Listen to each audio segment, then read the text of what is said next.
విజయవాడలో 3 డివిజన్ల పరిధిలో 10 వీధుల్లో ఇంకా వరద నీరు ఉందని మంత్రి నారాయణ తెలిపారు.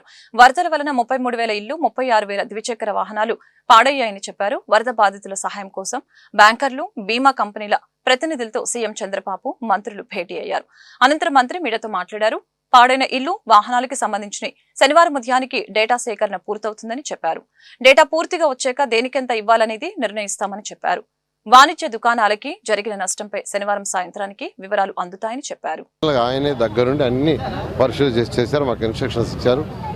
నేనైతే మీకు అందరికీ తెలుసు, బీజీ తిరగకుండా డైరెక్ట్గా వాటర్లో కూడా వస్తున్నా వద్దన్నా కానీ, ఎందుకంటే వాళ్ళ బాధలు తెలుసుకోవాలనే ఉద్దేశంతో ఖచ్చితంగా దీన్ని కంప్లీట్ చేస్తాం.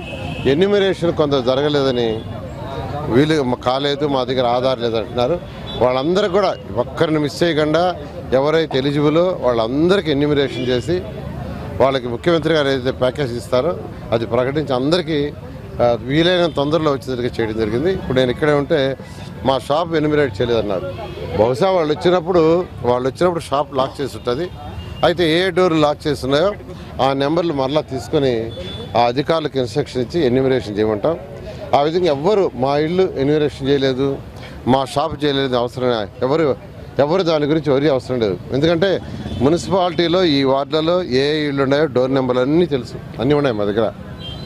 ఇప్పుడు దాని ప్రకారమే వాళ్ళకి ఇచ్చాం ఎన్యూమరేషన్ చేసే వాళ్ళకి. ఎవరైతే ఎన్యూమరేషన్ చేశారో చూసి ఏదైతే ఎన్యూమరేషన్ చేయలేదో ఆ డోర్ నెంబర్లు తీసుకొని మళ్ళీ మరొకసారి ఆ డోర్ నెంబర్కి పంపించే విధంగా ఆదేశిస్తాం. కాబట్టి ఎవరు కూడా దాని గురించి ఎవరి అవసరం లేదని చెప్తున్నాను.